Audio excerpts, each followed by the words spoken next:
14.7 trillion naira by the end of December 2018. Senior Democrats have responded by accusing him of committing a gross offence. The All Progressives Congress has vowed to punish the Ogun State Governor, Ibikule Amosu.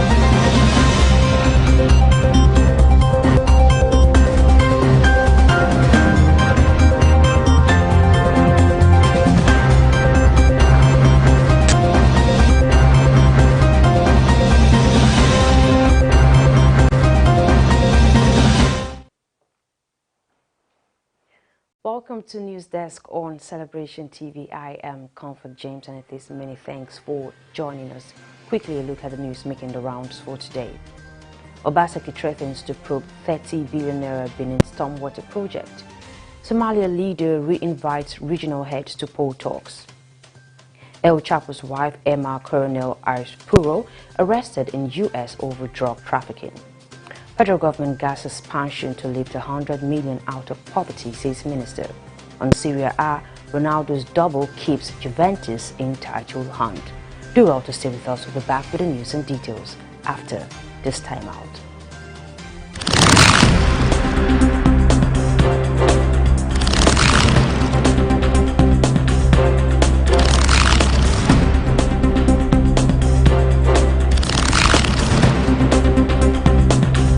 Welcome back, and now the news in full. 50 persons arrested, arraigned for face mask violation in Ogun. No fewer than 50 persons were on Monday prosecuted for violating the protocol on the use of face masks in public areas in Abeokuta, the Ogun state capital. The violators were subjected to community service after they were arraigned at the mobile court at the governor's office in Okemoso. It was observed that the violators were punished to serve 2 hours of community service for their offences. The state government had threatened to arrest and prosecute those caught without using face masks. The state government had, in a circular issued by the state head of service, Salimot Otun, said the directive would take effect from February 22, 2021. While enforcing the law on Monday, the task force made the arrest at the state secretariat in Okemoso. 50 persons were charged to the mobile court. In another development, Dawn to Southwest governors enforce anti-open grazing ban. The development agenda for Western Nigerian Dawn yesterday urged Southwest governors to enforce the anti-open grazing law in their states, stating that the enforcement would enhance the security in the region. Director General of Dawn, Mr. Sheye Oyeleye, said this while addressing newsmen in Ibadan.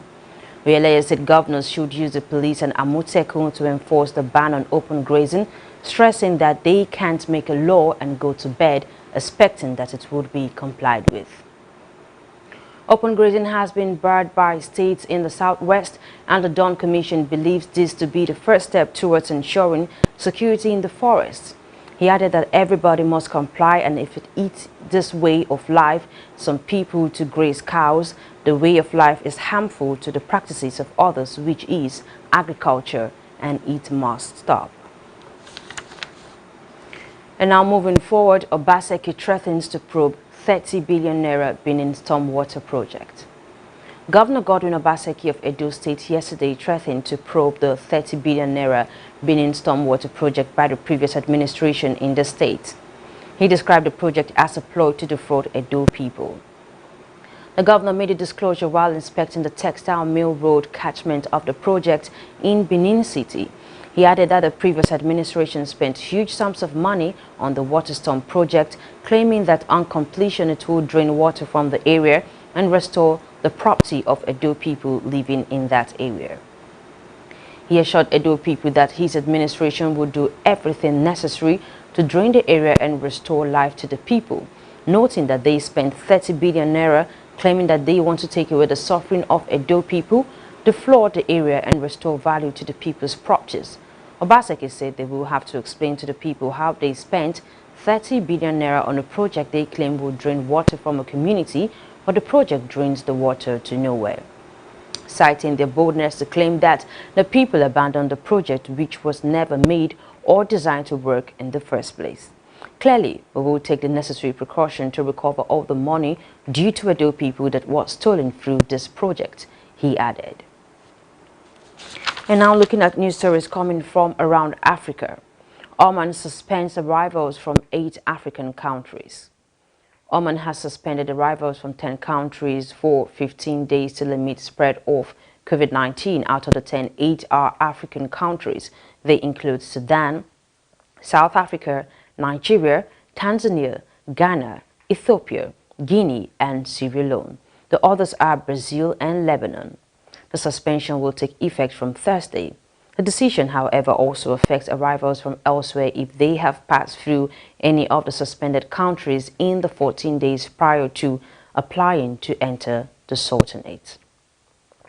Omani citizens, diplomats, health workers, and their families are exempted from the suspension, according to the body in charge of dealing with COVID-19 in the Sultanate. Oman's Ministry of Health earlier this month said travelers, especially those from East African countries had accounted for 18% of new infections. And now still from around Africa, Somalia leader re-invites regional heads to poll talks. Somalia's presidency has invited the leader of the semi-autonomous regions of Jubaland and Puntland for another meeting to deliberate elections. The regional leaders on Sunday skipped a meeting hosted by the president. They maintained that they did not recognize President Mohamed Abdullahi Farmajo since his term ended. The presidency did not give a date for the next meeting. However, the opposition had accused the president of illegally holding on to power and called for demonstrations. Protesters clashed with security forces last Friday in the capital, Mogadishu. The president's term ended early this month before the federal and regional leaders could agree on when the elections should be held. Right now, we're taking a break, and when we return, we shall be looking at news updates from Asia. Do well to stay with us.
Let the world receive the emergence of a generation full of fire. In continuation for our northern invasion, I'm coming to Niger State. I'm coming to the city of Mina. An unquenchable thirst for soul winning. Generational Impact 2021, Mina, Niger State, with Apostle Johnson Suleiman. Are you seeking body? Are you seeking mind? Are you seeking marriage? Are you seeking finances? Jesus is the way, the truth, and the life. Peace. Yes, my Your name is Peace. Yes, my Otogu, Otogu, Peace. How many? How many? 2,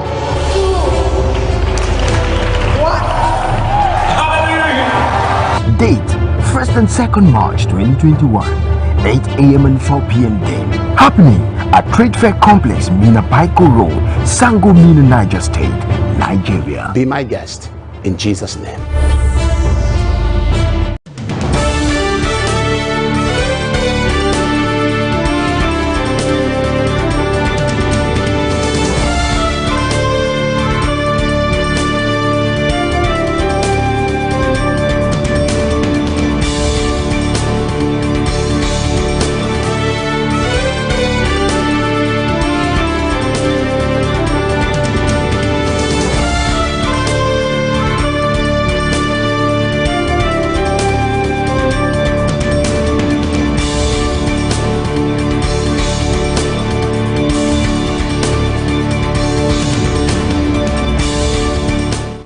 Welcome back.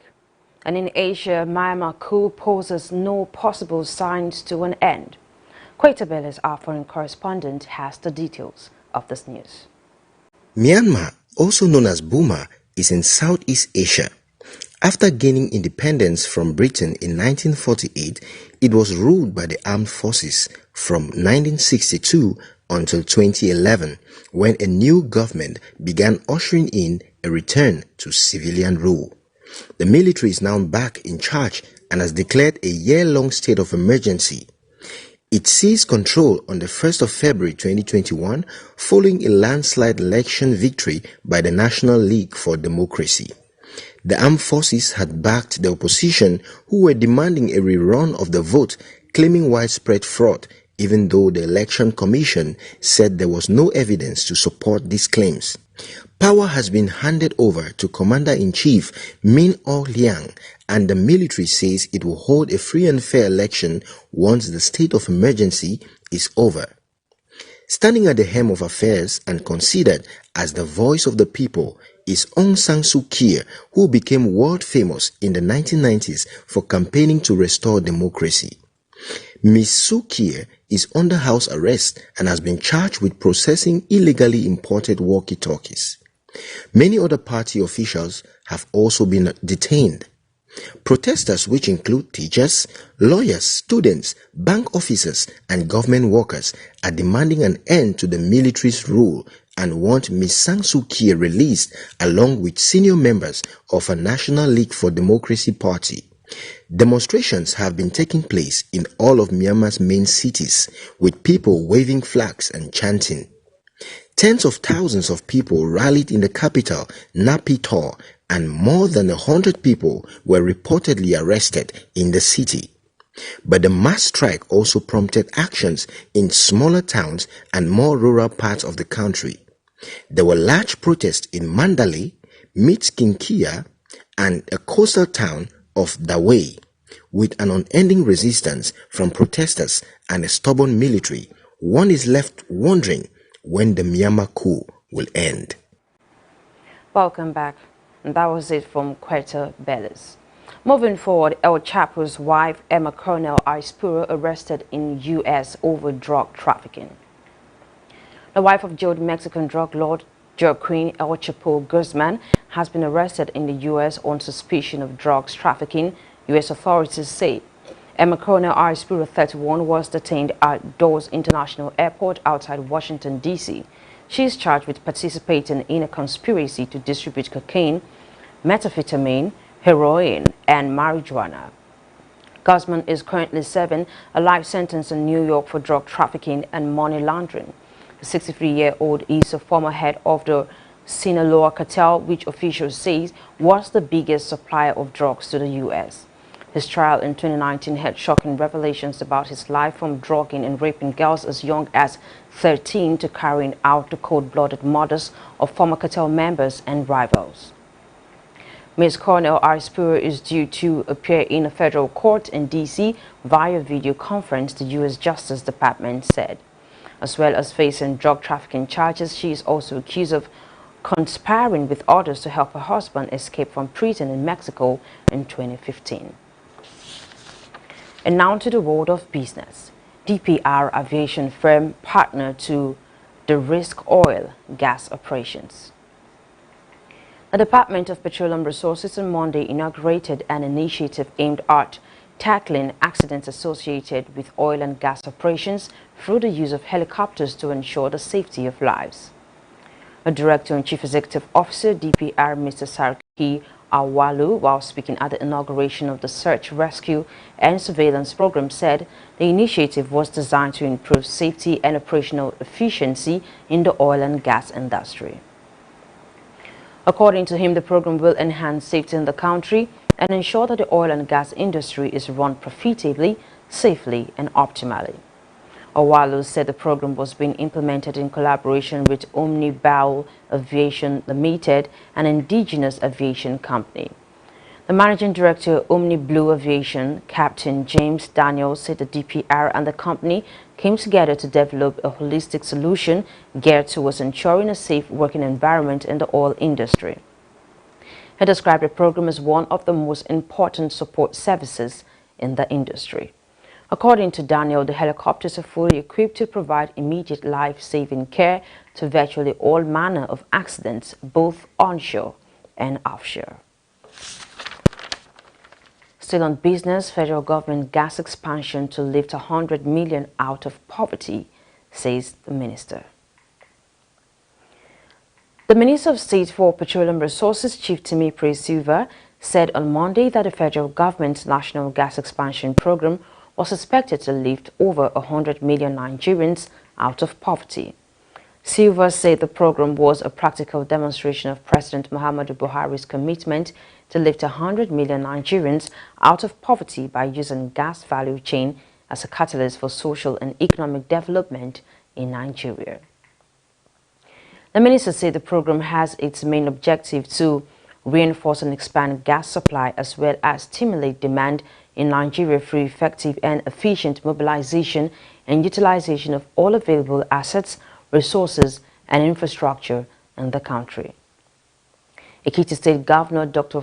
Kayode Fayemi lauded Buhari's dedication to implementing programs directed at improving the lives of the people through job creation, social security schemes, stimulating the economy, and attending to security challenges in the nation. Fayemi said that his administration would continue to key into life-lifting programs of the Buhari-led administration to improve the standard of living of the people of the state. He said his administration recognized the various benefits embedded in NGAP initiative, ranging from reduction of importation of fuel to creation of employment opportunity for the youths and improvement of access to gas for transportation and domestic users at affordable price in the state. Right now, we'll be taking a break, and when we return, we shall be looking at news stories from the world of sports. Stay with us.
Let the world receive the emergence of a generation full of fire. In continuation for our northern invasion, I'm coming to Niger State. I'm coming to the city of Mina. An unquenchable thirst for soul winning. Generational Impact 2021, Mina, Niger State, with Apostle Johnson Suleiman. Are you seeking body? Are you seeking mind? Are you seeking marriage? Are you seeking finances? Jesus is the way, the truth, and the life. Peace. Yes, my father. Your name is Peace. Yes, my father. Otogu. Peace. How many? How many? 2, 1. Date 1st and 2nd March 2021, 8 a.m. and 4 p.m. game. Happening at Trade Fair Complex, Mina Paiko Road, Sango, Mina, Niger State, Nigeria. Be my guest in Jesus' name.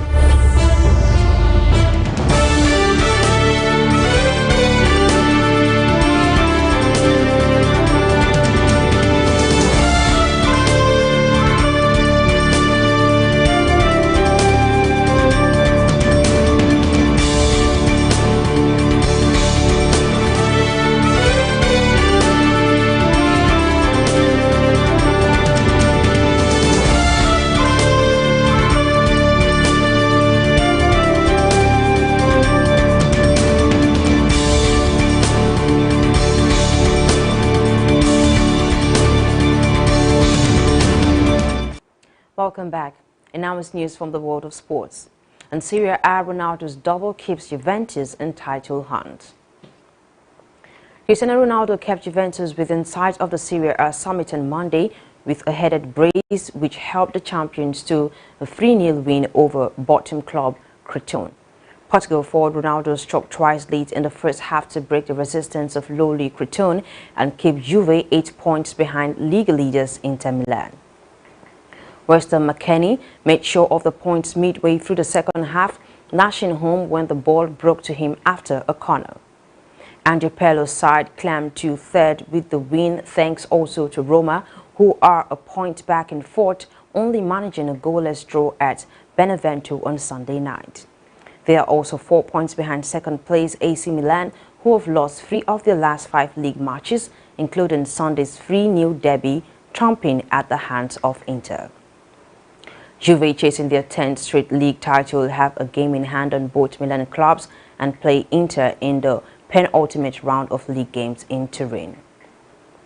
Crotone, meanwhile, remain rooted to the bottom of the division thanks to their fifth defeat on the bounce. In another sports news, Cagliari sacked coach Isabel Di Francesco.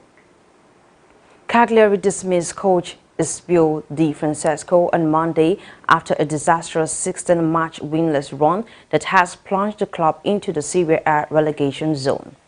Former Roma boss Di Francesco has had his contract extended last month by Cagliari until 2023 despite the team's struggle that have left them 5 points from safety. Local media reports claim he will be replaced by Leonardo Semplici, who spent 5 years in charge of Spal before being sacked last February. Di Francesco, 51, joined Cagliari in August but has won just 3 of 23 league matches in charge.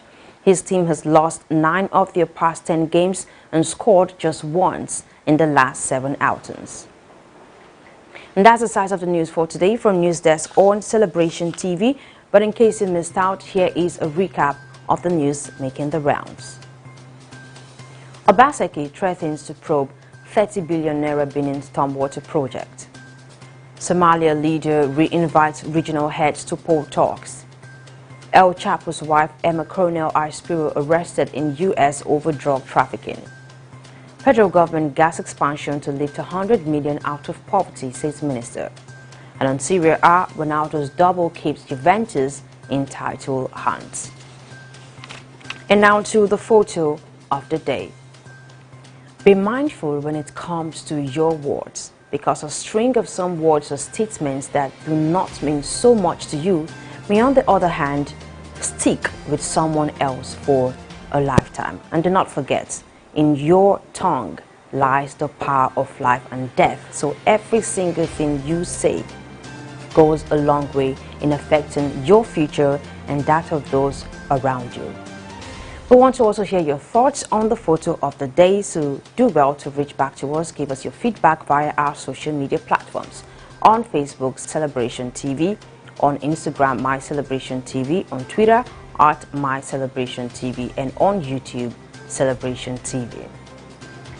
And your positive contribution to the wellness of the society you find yourself in or the organization you work in defines your leadership might. So as an individual who knows what to do and do without expecting to be pushed has backed his way to success. Be it known today that everything we do, think, feel and believe either has a positive or negative effect on humanity and our national well-being. So be a part of nation building today.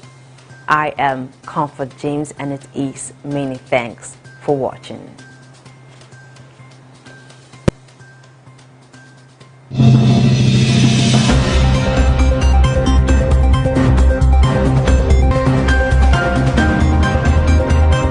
Amounted to 15.7 trillion naira by the end of December 2019. Senior Democrats have responded by accusing him of committing a gross offense. The All Progressives Congress has vowed to punish the Ogun State Governor Ibikule Amosu.